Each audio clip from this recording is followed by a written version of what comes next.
எல்லாருக்கும் வணக்கம், welcome back to my channel Manisha's kitchen.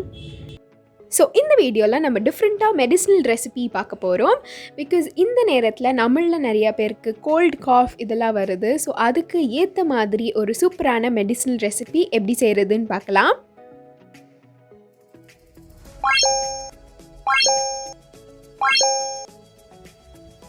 So இந்த வீடியோவில் பார்த்தீங்கன்னா நம்ம ஒரு மெடிசினல் ரெசிபி பார்க்க போகிறோம்.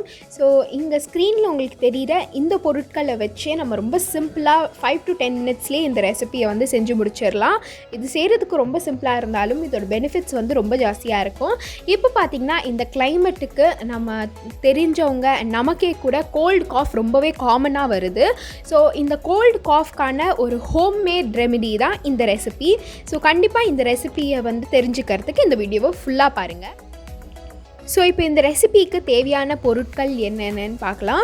ஸோ ஃபர்ஸ்ட் வந்து 10 to 15 மிளகு, அதாவது பெப்பர்கார்ன் சீட்ஸ், 5 to 6 க்ளவ், அதாவது கிராம்பு, 1 to 1.5 டீஸ்பூன் கிட்ட துருவின இஞ்சி, அதாவது ஜிஞ்சர், 2 சின்ன சைஸ் பட்டை அண்ட் 2 ஏலக்காய், அண்ட் இங்கே பார்த்தீங்கன்னா 2 டேபிள் ஸ்பூன் கிட்ட வெல்லம் எடுத்திருக்கேன்.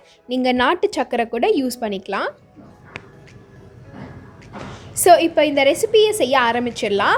அதுக்கு ஒரு கடாயில் நம்ம இப்போது கிராம்பு, பட்டை, பெப்பர்கார்ன் சீட்ஸ், அதாவது மிளகு அண்ட் ஏலக்காய், இது 4மே சேர்த்து சிம் ஃப்ளேமில் ட்ரை ரோஸ்ட் பண்ணிக்க போகிறோம்.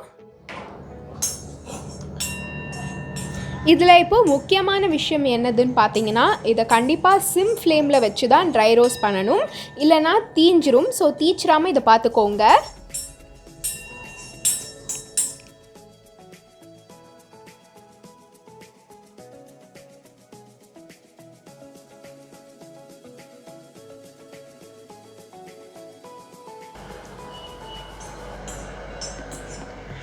இப்போ பார்த்திங்கன்னா நல்லா இந்த ஸ்பைசஸ்லேருந்து நமக்கு அரோமா வரும். அது மட்டும் இல்லாமல் இந்த மிளகு வந்து வெடிக்க ஆரம்பிக்கும். அண்ட் இந்த கிராம்போட கலர்லாம் அண்ட் கிராம்பு பட்டை இந்த கலர்லாமே கூட நமக்கு மாறி இருக்கிறது தெரியும். ஸோ இந்த நேரத்தில் நம்ம ஸ்டவ்வை ஆஃப் பண்ணிக்கலாம். ஸோ இப்போ நம்ம ரோஸ்ட் பண்ண ஸ்பைசஸை பார்த்திங்கன்னா போட்டு நம்ம நல்லா இதை இடிச்சிக்க போகிறோம். ஸோ இது உங்கள்கிட்ட அவைலபிளாக இல்லைன்னா நீங்கள் மிக்சியில் கூட போட்டு இதை பொடி செஞ்சுக்கலாம்.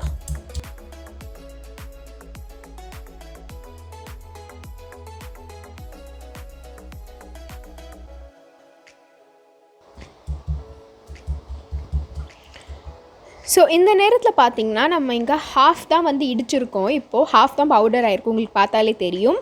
ஸோ இந்த நேரத்தில் நம்ம இந்த ஏலக்காயோட மேல் தோலை வந்து எடுத்துட போகிறோம்.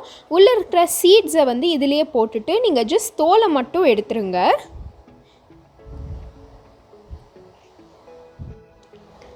ஸோ இப்போ பார்த்தீங்கன்னா நம்ம இதை நல்லா இடித்து பவுடர் மாதிரி செஞ்சாச்சு. ஸோ இந்த நேரத்தில் இதை ஒரு சின்ன பவுலுக்கோ பிளேட்டுக்கோ நீங்கள் ட்ரான்ஸ்ஃபர் பண்ணி எடுத்துக்கலாம்.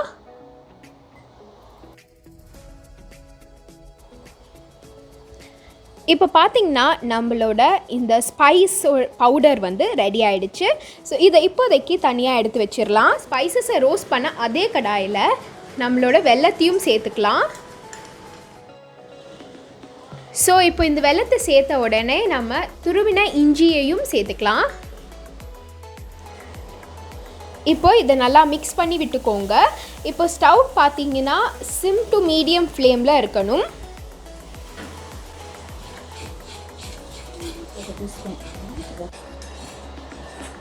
ஸோ இப்போ ஜஸ்ட் இந்த மாதிரி ஸ்லைட்டாக மெல்ட் ஆன உடனே ஜஸ்ட் ஒரு வித்தின் செகண்ட்ஸ்லேயே 1 டேபிள் ஸ்பூன் கிட்ட தண்ணி சேர்த்துக்கலாம்.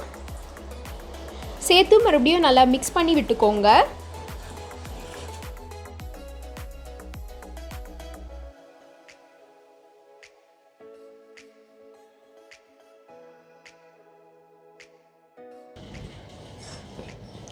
ஸோ இப்போ பார்த்திங்கன்னா இந்த வெல்லம் ஸ்லைட்டாக இந்த மாதிரி பாகு கன்சிஸ்டன்சியில் வந்த உடனேயே நம்ம செஞ்சு வச்சுருக்கிற இந்த ஸ்பைஸ் பவுடரை நம்ம இப்போ சேர்த்துக்க போகிறோம்.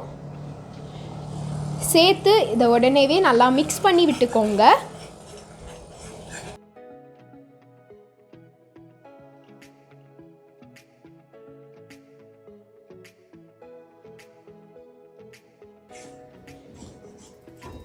ஸோ இப்போ உங்களுக்கு பார்த்தாலே தெரியும் இது மிக்ஸ் பண்ணும்பொழுதே வந்து கடாயில் ஒட்டிக்காமல் வருது.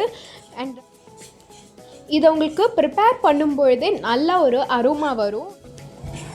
ஸோ இப்போ பார்த்தீங்கன்னா இந்த லேகியம் வந்து நம்மளுக்கு ரெடி ஆகிடுச்சு, நல்லா திக்காக வந்திருக்கு கடாயில் ஒட்டிக்காமல். ஸோ இப்போ இந்த நேரத்தில் நம்ம வந்து ஸ்டவ் ஆஃப் பண்ணிவிட்டு ஏதாவது ஒரு பிளேட்டுக்கோ பவுலுக்கோ இதை ட்ரான்ஸ்ஃபர் பண்ணி எடுத்துக்கலாம். ஸோ ஹோப் உங்களுக்கு இந்த வீடியோ யூஸ்ஃபுல்லாக இருந்ததுன்னு நம்புகிறேன். தேங்க்யூ ஸோ மச் ஃபார் வாட்சிங் திஸ் வீடியோ.